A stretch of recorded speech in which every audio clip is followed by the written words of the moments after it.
Hello friends, मेरी channel में आप सभी का बहुत बहुत स्वागत है।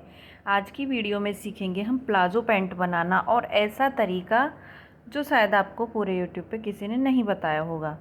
तो देखिए, ये एक पैंट मैंने बनाई थी। मैंने पहले खुद बना के देखा, जैसे होता है ना, वो ठीक है। मैंने भी वो चीज़ बता रखी है कि बैक पार्ट बड़ा लेना चाहिए और जो फ्रंट पार्ट होता है वो छोटा लेना चाहिए, लेकिन मैं और अलग अलग पार्ट में कटिंग करनी चाहिए। तो ये मेरी 38 की पैंट तैयार है, लेकिन जो तरीका है वो सेम दोनों पार्ट एक साथ कट करने का, क्योंकि जो बिगनर्स होते हैं उनको ये सारी चीज़ें समझ में नहीं आती हैं।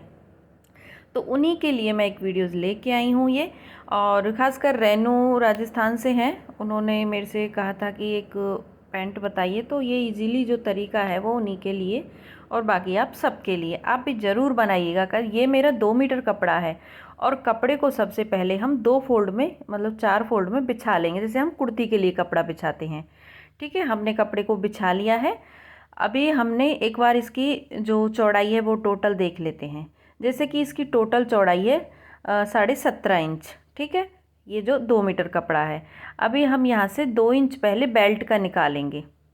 2 इंच की हमारी इलास्टिक आ जाएगी, वो इसी के अंदर इंक्लूड होगा, वो अलग से नहीं होगा।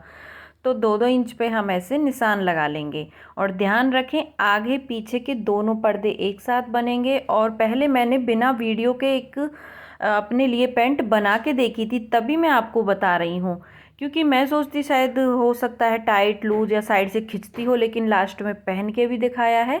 आप ज़रूर देखिएगा। तो मैंने सोचा इसका वीडियो बनाऊं। अब लेना है अपनी कमर का चौथा हिस्सा और उसमें आप 2 इंच ज़्यादा ले लीजिए।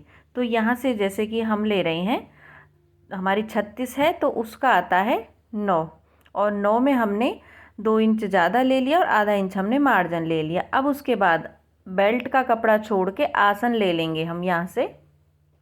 अगर आप हेल्दी हैं तो जो मैं अपना आसन ले रही हूँ वो मैं ले रही हूँ यहाँ से 13 इंच पे। अगर आप हेल्दी हो तो आप इस आसन को 14 से 15 इंच पे ले सकती हो, लेकिन ध्यान रखें बेल्ट वाला कपड़ा छोड़ के लेना है। अब 2 इंच हम ऐसे आड़ा निशान लगाएंगे। ये निशान हमारी खुली वाली साइड को हैं जो आसन के लग रहे हैं।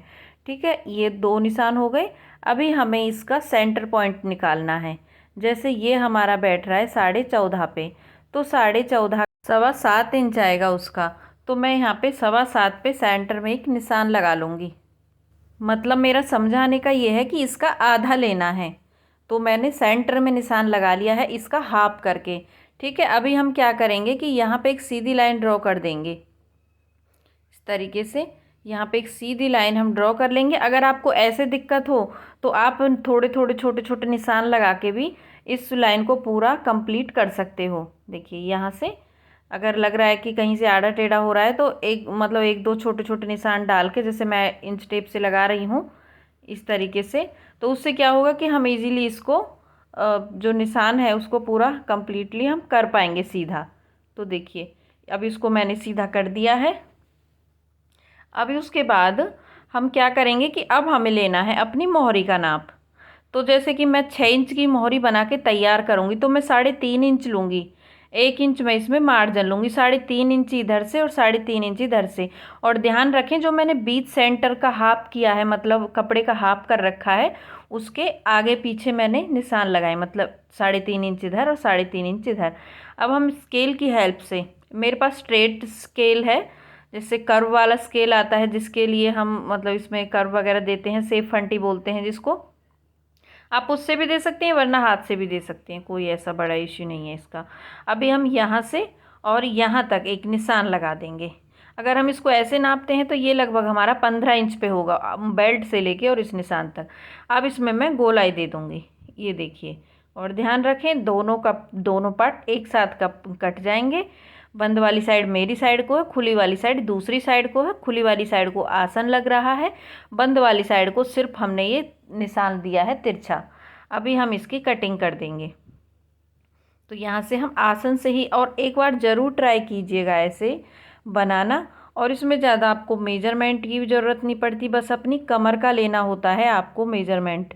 वो कमर के अकॉर्डिंग ही फिर हमारा जो पूरा मेजरमेंट होता है नीचे का, वो पूरा खुद ही आ जाता है। तो अभी हम क्या करेंगे, थोड़ा सा एक्स्ट्रा इसमें और बढ़ा लेंगे, ज़्यादा नहीं, सिर्फ ½ इंच इतना। ठीक है, ये हमने कर लिया। अब सेम हम दूसरी साइड से कर लेंगे। यहाँ से ये जो बंद वाली साइड से हमने ये कर्व दिया है, यहीं से जो हमारी कमर वाली चौड़ाई होती है, जैसे बैठने उठने में एक तो होती है थाई वाली, तो थाई वाली साइड से तो आपको दिख ही रहा है काफ़ी कंफर्टेबल है, मतलब चौड़ा कपड़ा है। अभी कपड़ा 4 फोल्ड में है। अब यहाँ से इसको ओपन कर लेंगे तो हमारे पास हो जाएंगे टोटल 4 पीस, यानी कि 4 पार्ट हो जाएंगे। अब एक बार खोल के देख लेते हैं इनको।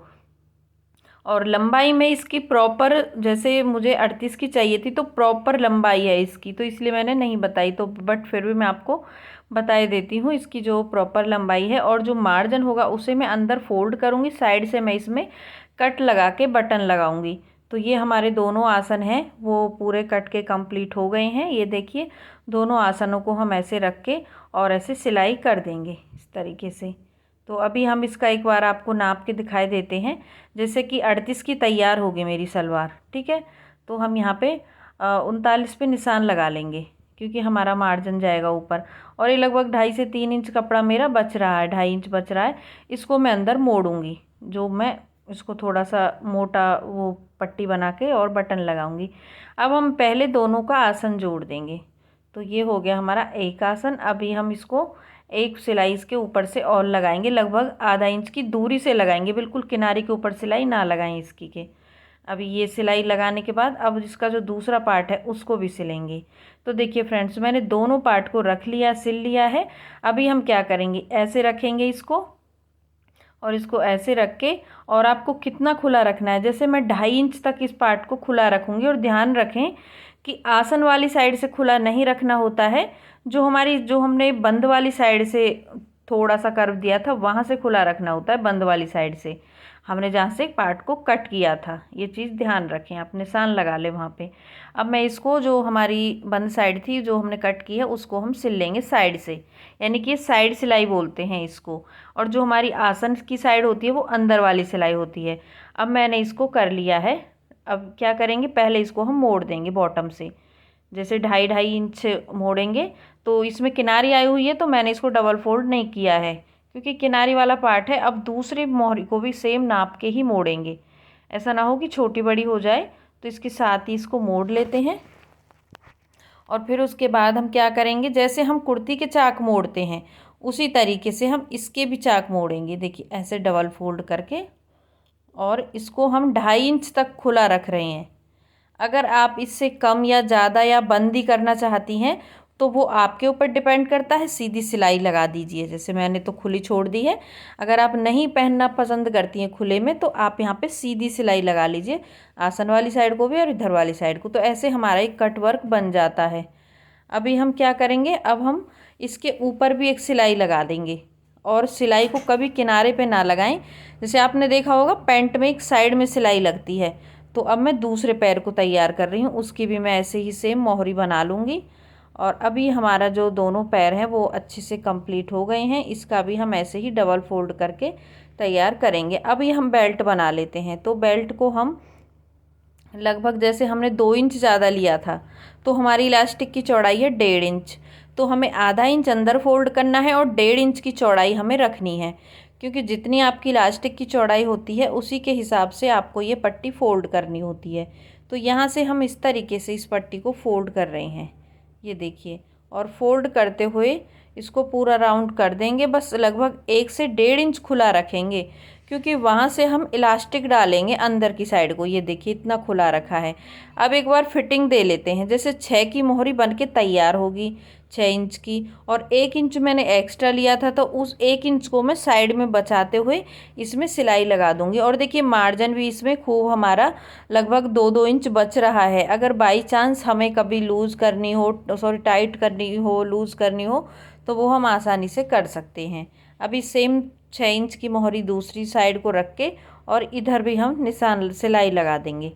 तो ये देखिए दोनों साइड को ऐसे बराबर खींच के हमने इसको सिलाई को कंप्लीट कर लेना है। और ध्यान रखें आसन वाली जो साइड है वो एक दूसरे से मिलनी चाहिए, छोटी बड़ी ना हो बिल्कुल भी।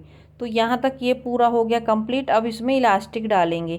इलास्टिक मैंने अपनी कमर से 3 इंच कम ली है। आप कमर से नाप के भी इलास्टिक ले सकती हैं। और जो पार्ट मैंने खुला छोड़ा है उसी पार्ट के अंदर मैं इसको, जैसे हम सलवार में नाड़ा डालते हैं, सेफ्टी पिन की हेल्प से ऐसे ही मैं डाल के और इस छोर को एक दूसरे के ऊपर रख के और ऐसे में सिलाई लगा दूँगी। ये देखिए, अब यहाँ से मैंने सिलाई लगा दी है। अब उसके बाद हम क्या करेंगे, इसको अच्छे से सेट करेंगे खींच के, क्योंकि इसमें थोड़े से जो बल पड़े हुए हैं इनको अच्छे से निकालते हुए सेट कर लेंगे। अभी मैंने सेट कर ली है। अब मैं एक सिलाई इसके ऊपर से और लगा दूंगी इलास्टिक के सेंटर में, बिल्कुल बीचा बीच में। वो इसलिए लगा रहे हैं, पहले वो कपड़ा सिल लेंगे जहाँ से हमने इलास्टिक को पास किया है, जो खुला छोड़ा था। अब उसके बाद सेंटर में लगाएंगे ताकि जो हमारी इलास्टिक है वो घूमे ना। कई बार क्या होता है कि इलास्टिक घूम के पलट जाती है, तो ये चीज़ ध्यान रखें। तो देखिए फ्रेंड्स, पैंट बन के हमारी तैयार है।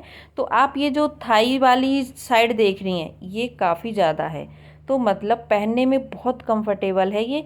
और साइड में मैंने इसमें बटन लगा लिए हैं, ये वाली साइड। और इसकी पूरी जो लुक है वो इस तरीके से आई है। और इसको मैंने मतलब एंकर लेंथ तक नहीं रखा है, मुझे एंकर लेंथ तक अच्छी नहीं लगती हैं, तो इसीलिए मैंने इसको 38 इंच का तैयार किया है। मैंने पहन के दिखाया है, आप देख लीजिए कि इसका जो लुक है वो। और इस कुर्ती का वीडियो पहले से ही मेरे चैनल पे अपलोड है, आप देख लीजिए। बनारसी कुर्ती है तो इस टाइप की आप देख सकते हैं, साइड से भी बिल्कुल भी नहीं खिंच रही है। कई बार क्या होता है कि साइड से जो पैंट होती है वो खिंचती है ऊपर की साइड को, वो बिल्कुल भी अच्छी नहीं लगती मुझे तो इसीलिए मैंने जो इसका लुक है वो इस तरीके से रखा है और कटिंग अच्छे से समझा दी है। फिर भी कहीं पे कोई डाउट हो रहा है तो नीचे कमेंट करके बताइएगा, ज़रूर आपका हम जवाब देंगे। अंत तक देखने के लिए धन्यवाद आप सभी का।